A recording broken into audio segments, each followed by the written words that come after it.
पैर आगे पिछले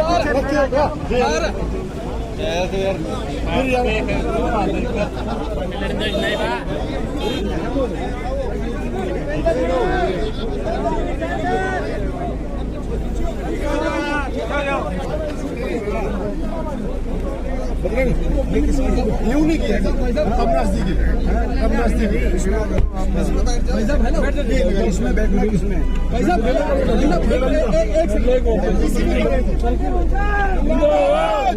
भाई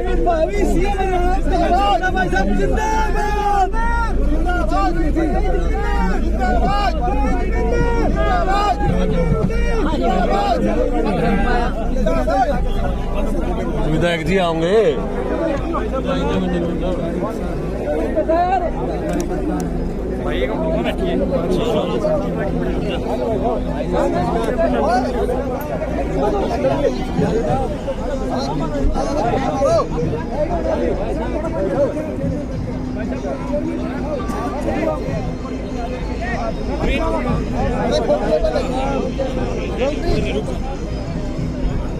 भाई साहब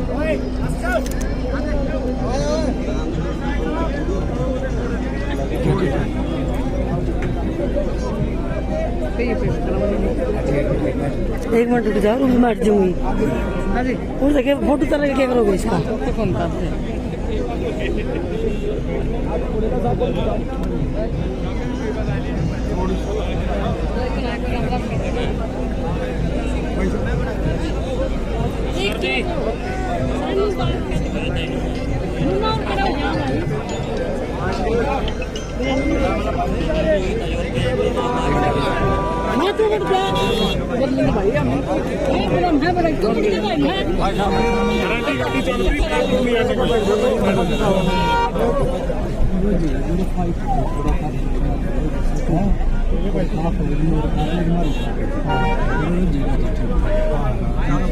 चल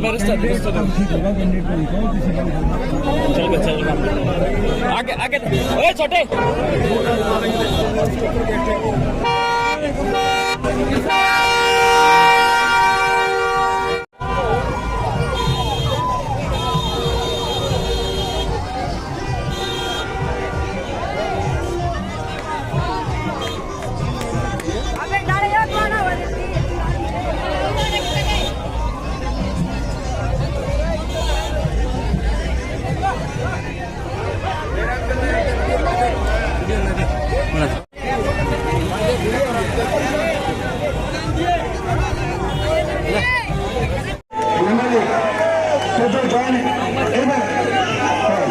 तो ये ज्वाइनिंग्स कराएंगे। ज्वाइनिंग्स के बाद बरवाला के जो 4-5 सीनियर साथी थे अपनी कांग्रेस पार्टी के सारे, वो 4-5 सीनियर साथी अपनी एक लाइन में सम्मानित मंच कहके अपना समर्थन और अपनी एक लाइन में, ताकि शॉर्ट में अपनी बात उनकी हाजिरी भी लग जाए, तो सीनियर साथी है।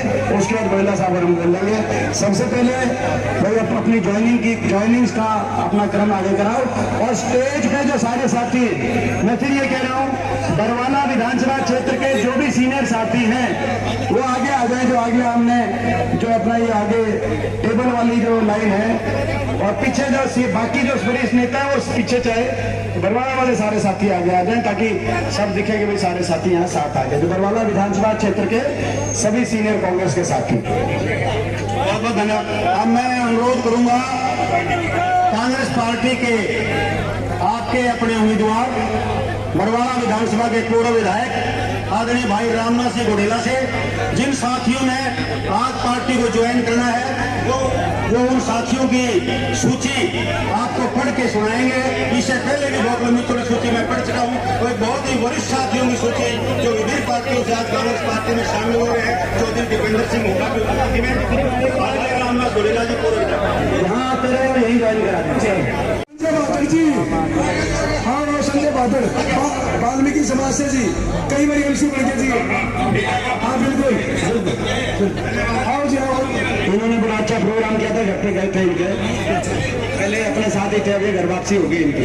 नेता जी मेरा भाई राजा, उस पर साइड पर जाओ, सुनिए साइड में। राजा मेहता जी, बीरमती जी 5 मिनट रुक जाए, 5 मिनट। ये राजा मेहता जी मेरा छोटा भाई है जी। बहुत बताओ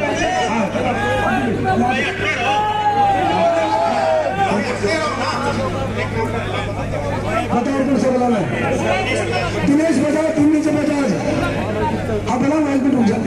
दिल्ली बजाज ये हमारी प्रधानमंत्री जी बीजेपी की शेखावत है, ये बहुत बढ़िया है जी। हाँ 10 साल मांगी थी, ठीक है। आ जाओ दिल्ली बजाज। हाँ अरे मोदी वर्मा, मोदी वर्मा आजा, मोदी वर्मा आचरण कौन जेल लगे, मोदी वर्मा जी। और अच्छा सम्मानित मंच साथियों, जब से हमारे नेता आदरणीय चौधरी भूपेंद्र सिंह हुड्डा जी और पार्टी के अध्यक्ष सुजयमान जी लाखों करोड़ों युवा दिलों की धड़कन, मेरे जैसे हजारों युवा साथियों को जिन्होंने राजनीति में आगे बढ़ाने का काम किया है, हमारे नेता आदरणीय भाई दीपेंद्र हुड्डा जी और हमारे कांग्रेस पार्टी के प्रत्याशी यहाँ से बड़े भाई रामनिवास घोडेला जी। सम्मानित मंच साथियों, आपका जोश देखकर मुझे ये लगता है कि रामनिवास घोडेला जी 20,000 वोटों से जीते।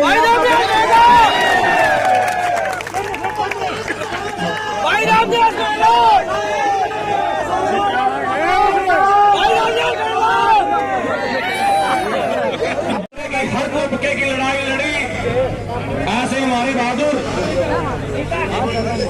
सम्मानित दीपेंद्र हुड्डा जी और सम्मानित मंच।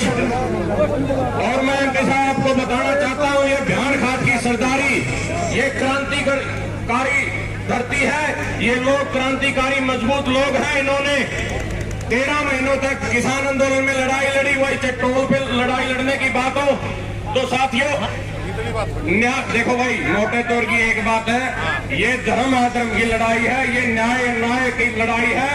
और आपने भाजपा सरकार का कुशासन झेला है, तो मैं तो एक ही बात कहूंगा, भाजपा सरकार के कुशासन से लोगों को छुटकारा दिलाना है और चौधरी भूपेंद्र सिंह हुड्डा को अगला सीएम बनाना है। जय हिंद, धन्यवाद। और भाई, हम असलियत में जब तक चौधरी भूपेंद्र सिंह हुड्डा को सीएम ना बनाते, बरवाला में हर हल्के में और बूथ में लड़ाई लड़ते रहेंगे और कांग्रेस पार्टी को जिताने का काम करेंगे। रामनिवास को भी अलग सम्मानित मंच सभी को मेरी ओर से भाई साहब, जहाँ भी जा रहे हैं आपके साथ जन समूह लग रहे हैं और आपके आशीर्वाद से बरवाला में, हरियाणा में सबसे बड़ी जीत होगी जी।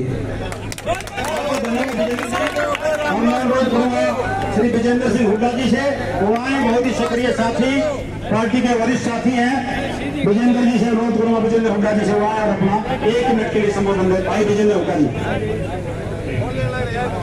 सम्मानित मंच, भ्यान खात की सरकार जी, सम्मानित मंच और सभी मेरी सरदारी जो आई है बरवाला हल्के की, आप सबका यहाँ पहुंचने पर हार्दिक अभिनंदन करते हैं।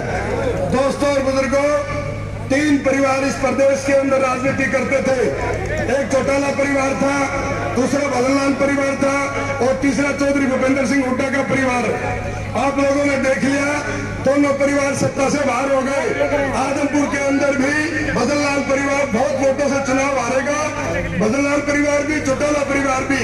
अब चौधरी भूपेंद्र सिंह हुड्डा का परिवार ऐसा परिवार है जो 36 बिरादरी के मन में बसा हुआ है। और खास तौर से हमारे सांसद दीपेंद्र हुड्डा जी पूरे प्रदेश में मेहनत करके सिर्फ 4 घंटे सोते हैं, मेहनत करके पूरे प्रदेश में 36 बिरादरी को लामबंद करने का काम करते हैं। आप सब साथी मिलकर के इनकी तरफ देखते हुए, हम जो हुड्डा साहब के आदेश होते हैं, पार्टी का काम किया है, पार्टी का काम करेंगे और आपको विश्वास दिलाते हैं जी, 7 की 7 सीट हिसार जिले की कांग्रेस पार्टी जीत करके आपकी झोली में डाल देंगे। धन्यवाद, जय हिंद।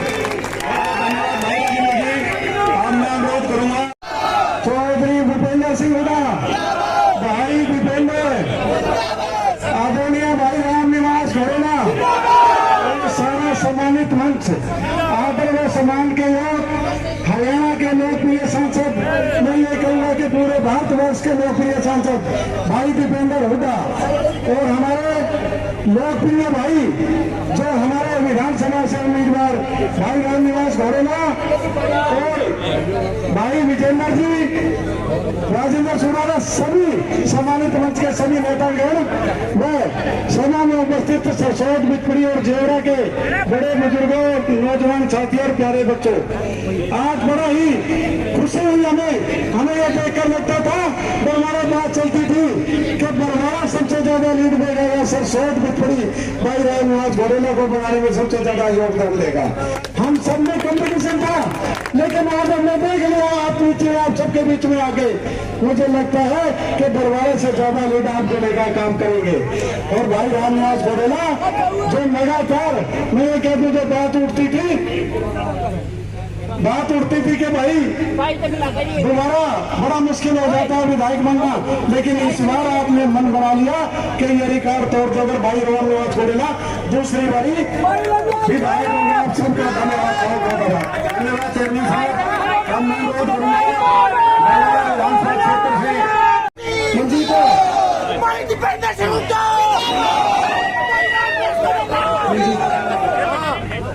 बहुत ही सम्मान के योग, सुनो भाई, बहुत ही सम्मान के योग हमारे लोकप्रिय सांसद, हमारे सबके नेता भाई दीपेंद्र हुड्डा जी, हमारे मेरे बड़े भाई भट्टू से विधायक रहे भाई कुलदीप बेनीवाल जी, गौरव संपत जी और मेरे भाई बरवाला से चेयरमैन और सभी एमसी भाई रमेश बैटरीवाला जी, सभी एमसी और 2 पार्षद भाई संदीप जी जिला पार्षद और भाई जसवीर जी जिला पार्षद और सभी पुरुषोत्तम ब्लॉक समिति चेयरमैन, सभी के सभी। और हमारे यहाँ पर ऊपर में सटेजे बैठे राजेंद्र सूरा जी, तेजवीर पूनिया जी, सुंदर सागर जी, भाई विजेंद्र मास्टर जी, भाई वीरेंद्र खोखा जी और भी अनेक साथी हैं हमारे, भाई विनोबसी, सवेशीर भाई लोकीराम जी आ रहे हैं और सभी हमारे। सुनो बात, नाम की बात नहीं है भाई, एमपी साहब में और भी प्रोग्राम है और भाई मेरा बेटा सुरेश वो भी लगातार आपके बीच में है। मैं सभी का, गर्मी बहुत ज्यादा है, हर सारे मुगल 23 चल रही है, तो भाई सभी का तहे दिल से धन्यवाद। आप सभी ना सुनो, अब बात है काम की। देखो भाई आप क्यों आए हो आज, सुनो भाई डॉक्टर साहब से, आज क्या है, सुनो भाई, आज हरियाणा प्रदेश में किसकी लहर है? भाजपा जा रही है हुड्डा साहब के नेतृत्व में, चौधरी के पांची के दस्ते में कांग्रेस सरकार की सरकार आ रही है। तो मैं कैसे बनी? हमारे भाई दीपेंद्र जी ने, हमारे नेता चौधरी भूपेंद्र सिंह हुड्डा ने, चौधरी के पांची ने 10 साल जो संघर्ष किया, उसका कारण है आज हरियाणा में एक तरफा कांग्रेस पार्टी की लहर है। मैं तो एमपी साहब एक बात बता देना चाहता हूँ, 15 साल पहले आपने मेरे को 2009 में टिकट टिकट दी थी। जब से लगातार एक दिन भी हल्का नहीं छोड़ा। जगमान जी छोड़ो तो कोई बात नहीं, जगमान जी एक दिन भी हल्का नहीं छोड़ रहा, एक दिन भी हल्का नहीं छोड़ जी।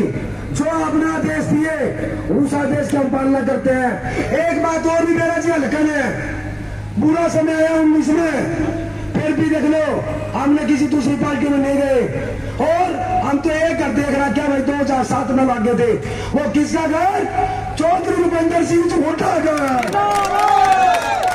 और ना जावा जी आपने बड़ी अच्छी हमारी पैरवी करी और हम तो सब रोज कहते थे भाई देख टिकट उसको नहीं लगी 55 मारे भाई टिकट मांगा, अच्छी बात है, टिकट मांगना हर भाई का अधिकार है, चुनाव लड़ना हर भाई का अधिकार है, हमारे से कोई परेशानी नहीं है भाई।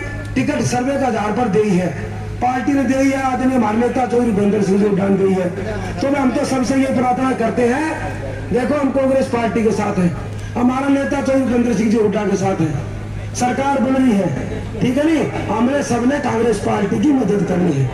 मैं तो देखो ज्यादा नहीं कहता, भाई भाषण की बात तो है नहीं, बाकी हमारे MP साहब बता लगे आपने इतना बोलना इतना बोल दिया, आपका बहुत बहुत धन्यवाद।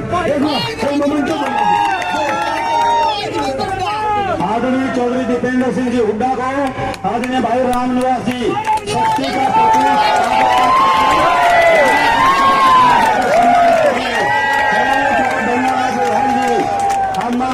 जिसकी इंतजार में आप घंटों से बैठे हुए हैं। हरियाणा प्रदेश ही नहीं पूरे उत्तरी भारत में युवा नौजवानों के प्रति, किसानों के प्रति सांसद चौधरी दीपेंद्र सिंह जी हुड्डा अपना चुनावी बीजेपी की सरकार से सीख लिए, कसर बाकी रह रही है। इनका लाइसेंस रिन्यू करोगे, कैंसिल करोगे? चलो अच्छी बात है, मैं आगे एक बार चेक करके देखूं कि क्या पता कोई अभी इस चक्कर में हो कि मैं 5 साल और देख लूंगा, क्योंकि ये आपकी बात कहूंगा, मैं आपकी बात कहूंगा, सभी की बात कहूंगा, आप 3 के अलावा यहाँ पर 10,000 आदमी हैं, उनकी भी और आपकी भी, सबकी बात कहूंगा। साक्षी मलिक का क्या कसूर था उन बेटियों का? 6 ओलंपिक विजेता बेटियां दिल्ली में 6 महीने तक बैठी रही है बेटियां, FIR तक नहीं दर्ज कराई सरकार ने, दिल्ली पुलिस पे आदेश हुआ FIR नहीं करनी। कितना बड़ा घोर अन्याय, FIR तक भी दर्ज नहीं हुई। दिल्ली की सड़कों पे दिल्ली पुलिस ने घसीटा गया, दिल्ली के 3 तरफ बसा हरियाणा, लेकिन हम जाकर अपनी बेटियों के लिए न्याय नहीं दिला पाए। दिल्ली पुलिस ने FIR तक नहीं दर्ज कर पाए। आखिर में 6 महीने के बाद सुप्रीम कोर्ट ने कहा कि इस आरोपी पे FIR दर्ज, और दिल्ली हाई कोर्ट ने उस पर चार्जेस फ्रेम कर दिए, कि चार्जेस फ्रेम करके कहा दिल्ली सेशन कोर्ट में कि इसने 5 बेटियों के साथ गलत काम किया था, पक्का सबूत है। दिल्ली कोर्ट ने कहा, मतलब बेटियों का क्या कसूर था? आपकी बहन बेटी, ये तो देश है, अपने दुश्मन की बहन बेटी की इज्जत को भी अपनी इज्जत मानने वाली संस्कृति वाला देश है, लेकिन इन बेटियों का क्या कसूर था? कितना अहंकार और कितना अन्याय। हमारे बच्चों को बैठना पड़ा, 5,000 स्कूल बंद हो गए। इस सरकार में स्कूलों में शिक्षकों की भर्ती 10 साल तक हुई नहीं, और सरकारी स्कूलों को बंद करके 5,000 स्कूल मर्ज और बंद करने का काम हुआ। जिन स्कूलों में गरीब का बच्चा जाता है, ऐसी समाज, बैकवर्ड समाज, छत्तीस बिरादरी का, गांव का, किसान का बच्चा जिन स्कूलों में पढ़ता है, 5,000 स्कूल बंद कर दिया। छोटे छोटे बच्चों को 1ली से 5वीं क्लास तक बच्चों को 500 स्कूलों के आगे धरने चले। हिसार में कई गांव के अंदर धरने चले, आपको याद होगा, मैं भी बहुत धरनों पे गया था कई गाँवों में। स्कूलों को बच्चों को 2-2 महीने धरना पे, छोटे छोटे बच्चों को, कि हमारा स्कूल बंद मत ना करो, और सरकार के मन में दया का भाव नहीं उठा। ऐसे अहंकारी और ऐसी अन्यायी सरकार जिसने हर वर्ग की अनसुनी करी हो, कोई काम किया ना हो, एक विकास का काम बता दो बदलाव में जो उन्होंने किया हो, एक विकास का काम बता दो हिसार में जो उन्होंने किया हो, एक हिसार का, हिसार में ये जो एयरपोर्ट हमारे समय की मंजूरी का वाला एयरपोर्ट में फ्लाइट तो अभी तक उतरी नहीं, मगर फ्लाइट तो अभी तक उतरी नहीं, लेकिन एयरपोर्ट के आसपास की सारी जो जमीन है मिलके लूट के खा गए। कौन कौन खा गया मुझे बताने की जरूरत नहीं है। आपने देखा होगा जब रिपोर्ट गई हरियाणा से कि हरियाणा की सरकार से लोग नाराज हो गए, अपने मुख्यमंत्री का चेहरा बदल दिया, अपने उप मुख्यमंत्री को बदल दिया, हटा दिया अपने मुख्यमंत्री को। लूट की छूट का समझौते पे बनी हुई थी ये सरकार, बीजेपी और जेजेपी की मिल के लूट गए।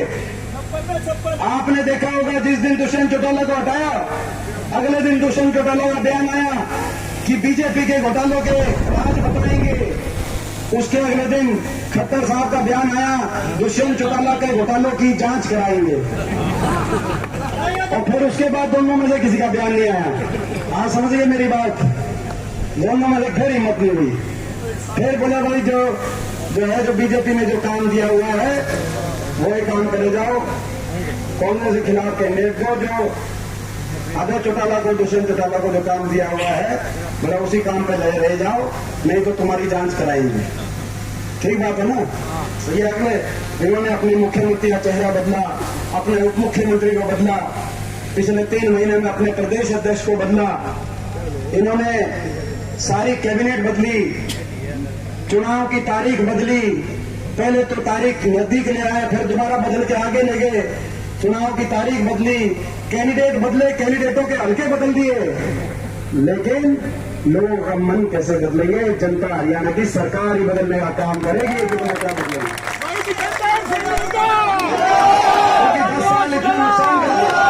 10 साल इतना नुकसान कर दिया हरियाणा प्रदेश के नौजवान के भविष्य को आपने खराब कर दिया।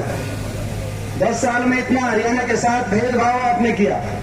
एक कोई विकास की परियोजना हरियाणा में, कोई एक बिजली पैदा करने वो थर्मल कारखाना, कोई एक विश्वविद्यालय, कोई 1 इंच मेट्रो आगे लेके आए हो, कोई एक औद्योगिक आपने क्षेत्र की स्थापना कराई हो 10 साल में, कोई एक आगे बढ़ाने का काम किया हो, किसी एक वर्ग का मान सम्मान किया। अहंकार इतना कि बाबा साहब भीमराव अम्बेडकर जी के संविधान तक पहुंच गए और लोकसभा चुनाव में क्या कहा कि संविधान को 400 पार का नारा हम देते हैं कि संविधान को तोड़ेंगे। मगर लोगों ने इनके घमंड को तोड़ दिया और अल्पमत की दिल्ली में सरकार बनी। जैसे चंडीगढ़ में अल्पमत की सरकार चल रही थी, दिल्ली में भी अल्पमत की सरकार है, दिल्ली में भी अल्पमत की सरकार बनी। क्योंकि जो घमंड बाबा साहब के संविधान तक जो घमंड पहुंच जाए, लोगों ने कहा इस घमंड को हम तोड़ेंगे और जय संविधान के नारे को नहीं झुकने देंगे। इसीलिए जब हम सारे सांसद गए संसद में, तो सारे सांसदों ने, हम लोगों ने, कांग्रेस पार्टी के सांसदों ने जाते ही अपनी शपथ के साथ नारा लिया, जय संविधान। लिया था कि नहीं लिया था जय संविधान? और बीजेपी वालों को बहुत तिलमिलाहट हुई इस नारे से, बीजेपी वालों को बहुत तिलमिलाहट हुई नारे से, क्योंकि बीजेपी उस भावना को नहीं समझ पा रही जो बाबा साहब भीमराव अम्बेडकर जी के नेतृत्व में जो संविधान बना। इस संविधान के मुझे गर्व है कि मेरे स्वर्गीय दादाजी चौधरी रणवीर सिंह जी भी उस संविधान सभा के एक सदस्य थे। उस संविधान की भावना को बीजेपी नहीं समझ पा रही, जिसमें हर वर्ग के अधिकारों को सुरक्षित करने का काम जिस संविधान ने किया है। बीजेपी को मैं समझता हूं कि बीजेपी याद करती है, गरीब आदमी को याद करती है चुनाव के समय, मगर कांग्रेस की विचारधारा गरीब को गणेश मान के चलने की कांग्रेस की विचारधारा। ये फर्क आपके सामने हमारे राष्ट्रीय अध्यक्ष मल्लिकार्जुन खड़गे जी से लेकर हमारे प्रदेश अध्यक्ष चौधरी उदयभान जी तक और पिछले 5 प्रदेश अध्यक्ष हरियाणा में अगर रहे हैं तो ऐसी समाज से कांग्रेस पार्टी कर रहे हैं, कांग्रेस पार्टी का संकल्प। तो ये आपने देखा, जय संविधान के नारे को जैसे ही बोला, हमारे सारे सांसदों में बड़ी तकलीफ हुई और तकलीफ हुई तो स्पीकर साहब ने कहा कि जय संविधान नारा नहीं बोलना चाहिए। आपने देखा होगा 550 सांसदों में आपका बेटा अकेला उठ के खड़ा हुआ था कि नहीं हुआ था? अकेला खड़ा होकर मैं खड़ा हुआ, मैंने कहा जय संविधान नारा चलेगा और वहां से स्पीकर साहब ने कहा कि बैठ जाओ। मैं कहना चाहता हूं बीजेपी वालों को, स्पीकर साहब को, आप जब मैं अकेला खड़ा हुआ जय संविधान नारे को के पक्ष में और आपने कहा बैठ जाओ, मुझे तो आप वहां तो कह सकते हो बैठ जाओ, लेकिन जय संविधान नारे की गूंज को हरियाणा में हम नहीं बैठने देंगे। आज मैं कहना चाहता हूं ये लड़ाई हरियाणा के भविष्य को बचाने की लड़ाई है। ये लड़ाई हरियाणा के नौजवान के भविष्य, जहां से हमारे वरुण चौधरी जी, वरुण मुराना जी बड़े बहुमत के साथ सांसद बने थे 3 महीने पहले। मैंने मौला वालों से पूछा क्या चल रहा है, वो 9 की 9 सीट कांग्रेस की झोली में जा रही हैं। उसके बाद मैं गया जुलाना में विनेश फोगाट के हमारे नामांकन पे, मैंने सोनीपत लोकसभा में आती है सीट, मैंने सोनीपत लोकसभा वालों से पूछा क्या चल रहा है, जहां से पंडित सतपाल ब्रह्मचारी जी बड़े बहुमत के साथ अभी चुनाव जीते थे, उनका सोनीपत की 9 सीट कांग्रेस की झोली में जा रही है। उसके बाद मैं सिरसा गया, जहां से हमारी बहन शैलजा जी बड़े बहुमत के साथ, एक प्रचंड बहुमत के साथ, लगभग 3 लाख प्रचंड बहुमत के साथ वहां से अभी जीती थी 3 महीने पहले। तो हाना हल्के में मैं गया था, मैंने पूछा सिरसा लोकसभा में क्या चल रहा है, बोला 9 की 9 सीट सिरसा की कांग्रेस पार्टी की झोली में जा रही हैं। तो भाई मैं आप सबसे पूछना चाहता हूँ, हिसार में क्या चल रहा है, हिसार में क्या चल रहा है, हिसार में भाई मैं उम्मीद करता हूँ कि हिसार में भी, और मैं उम्मीद करता हूँ बरवाला में मेरे को विशेष रूप से मैं उम्मीद करता हूं बरवाला में बहुत तगड़ी चीज करता है बरवाला में ये सही कहा रामनिवास जी ने, और मैं सभी अपने साथियों से भी कहना चाहता हूं। वो तो एक तरफ दिखी गया, जब सारे ज्वाइन हो गए, अगली बार तो ज्वाइनिंग के लिए भी टोल न पाओ भाई कोई। तो मैं अपील अपने सभी साथियों से भी करना चाहता हूं। सही बात है, सभी कांग्रेस पार्टी में सबका योगदान होता है और सबका अधिकार होता है टिकट के लिए प्रयास करने का। एक एक कार्यकर्ता, एक एक नेता का हमारा योगदान और अपना अधिकार होता है। लेकिन जब एक फैसला कांग्रेस पार्टी करे, उसके बाद मैं आप सबसे अपील करता हूं, ये भी बात सही है, जब फैसला करे तो 2-4 दिन, 1-2 दिन मन में किसी के भाव आता है, वो भी हम उस बात को भी कि भाई समझते हैं। लेकिन अब चुनाव में 4-5 दिन हो गए हैं। आज यहां से मैं अपने सभी साथियों से यही मैं कहना चाहता हूं कि यहां से आप संकल्प लेके जाएं, आज के बाद हर पल ईमानदारी से बरवाला में रामनिवास घोड़ेला जी की जीत में सभी साथी ये आवाज आए, देखो ये जीत की जैसे आवाज आई, एक ये भी आवाज आए, ये जीत की जो एक जीत की, भाई मैं बात कर रहा हूँ, मैं बात करने आया हूँ, आप इसके बाद कर लेना मेरे जाने के बाद। तो जीत की बात जैसे बात आई है, उसके साथ साथ ये बात आए कि भाई हर हमारे साथी ने ईमानदारी से मदद की है। आप हमारी बात, सभी साथियों को कहना चाहता हूँ, आप हमारी बात रखना, आप हमारी बात का ख्याल रखना, ताकि आगे हम आपका भी ख्याल रखें, हम आपकी बात भी रखें। ये सभी साथियों को मैं कहना चाहता हूँ, ऐसा सभी साथियों से मैं आग्रह करना चाहता हूँ। रामनिवास घोड़ेला जी जो चुनाव लड़ रहे हैं, रामनिवास घोड़ेला जी चुनाव नहीं लड़ रहे, दीपेंद्र हुड्डा चुनाव लड़ रहे हैं।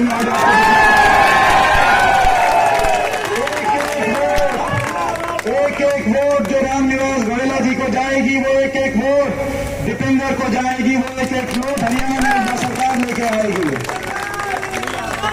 तो ये चुनाव, ये हमारा सबका चुनाव है, ये चुनाव हमारा सबका चुनाव है।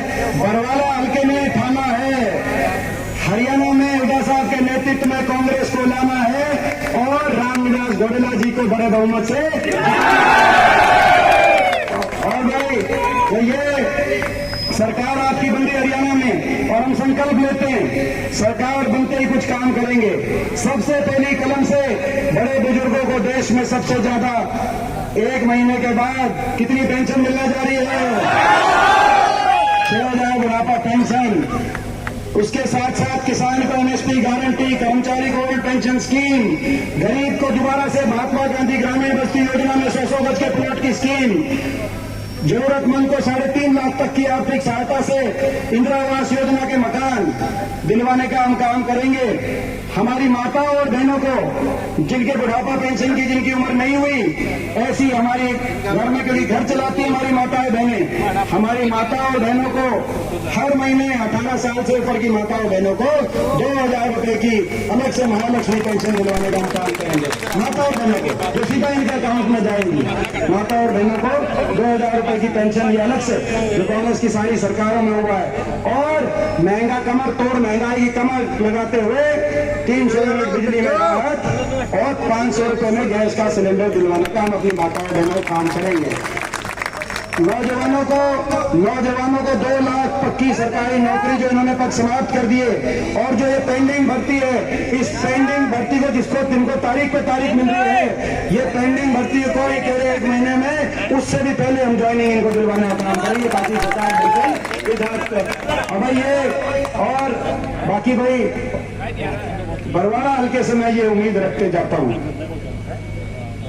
बरवाड़ा हल्के से उम्मीद रखे जाता हूँ अपने भाइयों से, छत्तीस बिरादरी के अपने भाइयों से मैं कहना चाहता हूँ, ये मौका बार बार नहीं आएगा। ये मौका 10 साल के संघर्ष के बाद ये मौका आया है।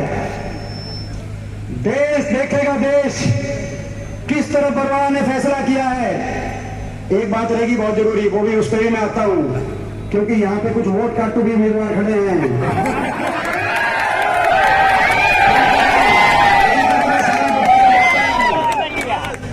पूरा देश देखेगा। एक वो रह गई थी कि भाई बैकवर्ड समाज की मांग पे जो राहुल जी ने जो बात कही है, हरियाणा में सरकार बनते ही जातिगत जनगणना और क्रीमी लेयर को बढ़ाकर 10 लाख करने का काम करेंगे। और भाई देखो, देश देखेगा कि बरवाड़ा का फैसला किस तरफ आया है। 10 साल का अन्याय, बीजेपी की सरकार का अन्याय कि आप अन्याय करने वाले के साथ खड़ा है बरवाड़ा, या प्रदेश में न्याय की लड़ाई लड़ने वालों के साथ खड़ा है बरवाड़ा। देश देखेगा बरवाड़ा किस तरफ खड़ा है, 750 किसानों की जान की कुर्बानी लेने वालों के साथ खड़ा है, या प्रदेश में बदलाव लाने के कांग्रेस पार्टी के हुड्डा साहब के साथ खड़ा है बरवाड़ा। देश देखेगा बरवाड़ा किस तरफ खड़ा है, हमारी बहन बेटियों को दिल्ली की सड़कों पर बेरहमी तक 6 महीने तक घसीटने वालों के साथ खड़ा है बरवाड़ा, या हमारी बहन बेटियों के लिए न्याय के लिए लड़ाई लड़ने के लिए जिस वजह से विनेश फोगाट में आकर कांग्रेस पार्टी का हाथ थाम कर गुलाना से लड़ रही है, कांग्रेस पार्टी में हुड्डा साहब के नेतृत्व में हमारे न्याय दिलवाने की लड़ाई के साथ खड़ा है। देश देखेगा बरवाड़ा किस तरफ खड़ा है, बाबा साहब भीमराव अम्बेडकर जी के संविधान की हत्या और संविधान को तोड़ने वालों के नारे देने बीजेपी ऐसी तानाशाही ताकतों को, जिन तानाशाही ताकतों ने इतना नुकसान कर दिया हमारे प्रदेश का, इन तानाशाही ताकतों को सत्ता से बाहर करने का। आपको याद होगा पिछली बार भी लोगों ने मन बना लिया था इनको सत्ता से बाहर करने का। 40 सीट आई बीजेपी की, 75 पार का नारा था, हवा निकल गई थी, केवल 40 सीट आई थी कि नहीं आई थी 40 सीट। लेकिन क्या हुआ, दोबारा सरकार क्यों बनी? दोबारा सरकार इसलिए बनी, क्यों बनी? दुष्यंत चौटाला 10 MLA लेके पहुंच गए और INLD निर्दलीय गोपाल कांडा ऐसी जो एक MLA की पार्टी थी और निर्दलीय थे, उन्होंने जाकर सरकार बना दी। आज भी ये तानाशाही ताकत जो दिल्ली में बैठे हैं, तानाशाही ताकतों की नजर हरियाणा की सियासत पे है, जिन तानाशाही ताकतों ने महाराष्ट्र जैसी बड़ी बड़ी सरकारों को डिस्टर्ब करने का काम किया। आज भी इनके मंत्री जो लोहारों से लड़ रहे हैं, उनका बयान आया कि चाहे जनता कोई फैसला कर ले, हमारे कुछ ऐसे खेल हैं जिसकी वजह से उस फैसले को साजिश और षड्यंत्र कर रहे हैं, जनभावना की पीठ में छुरा घोपने की तैयारी कर रहे हैं। वो आपको याद होगा सिरसा की रैली में मैंने कह दिया था कि दुष्यंत चौटाला से समझौता तोड़ने का समझौता हो गया, चुनाव में इनको अलग उतारेंगे और अभय चौटाला को अलग उतारेंगे, और वही काम आपके सामने हो रहा है। अपनी आंखों पे धूल, आपकी आंखों पे धूल झोंकने की कोशिश हो रही है। आज हरियाणा ने जन मन बना लिया, हरियाणा के लोगों ने जन मन बना लिया है। फाइनल में आप पहुंच गए हो, लेकिन फाइनल में वैसी चीटिंग मत होने देना जैसी 2019 की रात को लोकसभा चुनाव में जो मेरे साथ हुई, या जैसी विनेश फोगाट के साथ फाइनल में आप पहुंच गए हो, मगर ये बीजेपी वाले साजिश रचते हैं जैसे मेरे साथ रचा गया, जैसे हमारी बहनों के साथ रचा गया, ये साजिश आपके साथ भी रचना चाहते हैं। ये जो वोट काटो हैं, खुली चुनौती मैं दे रहा हूं। मैंने एक चुनौती दी थी, एक एक वोट जो रामनिवास घोड़ेला जी को जाएगी, वही एक वोट आपके भाई विक्रम को ये मेरा संदेश पूरे बरवाड़ा में सबके पास संदेश पहुंचा देना। ये रामनिवास घोड़ेला जी नहीं लड़ रहे, ये दीपेंद्र के भाई लड़ रहे हैं, ऐसे चुनाव में पहुंचा देना।